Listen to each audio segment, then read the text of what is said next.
Seaweed is a term used for underwater plants that are edible in nature. There are more than 10,000 species of seaweed.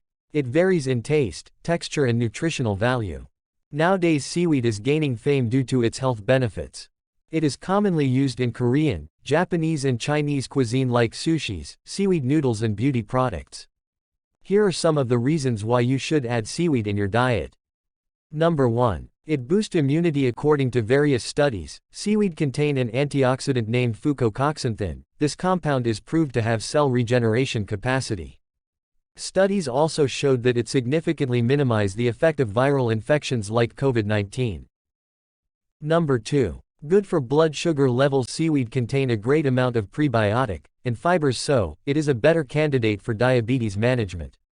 Phytochemicals in seaweed like fucocoxanthin and carotenoid are repeated to balance blood sugar level. Also, the high fiber in it helps in insulin management.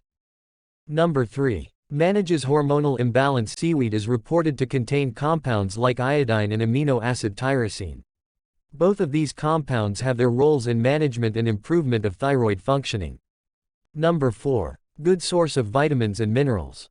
Seaweed contains small amounts of vitamins A, C, E and K, along with folate, zinc, sodium, calcium and magnesium. The protein present in some seaweeds, such as spirulina and chlorella, contain all of the essential amino acids. Number 5. Great for heart health. Seaweed contain a great quantity of omega-3 fatty acids which can help in lowering bad cholesterol and improve heart health. Seaweed is a healthy food, but there may be some potential dangers of consuming too much. Number 1. Seaweed contain a very large and potentially dangerous amount of iodine. High iodine may affect thyroid functioning. Number 2. Seaweed can absorb heavy metals from the environment like cadmium, mercury and lead. But it is not considered a health risk because their quantity is very low. So on a concluding note, we suggest that seaweed contains many health benefits. It is rich in vitamins and antioxidants, but too much iodine from seaweed could harm your thyroid function. For optimum health benefits, enjoy this ancient ingredient in regular but small amounts. For more updates, like, subscribe and hit the bell icon.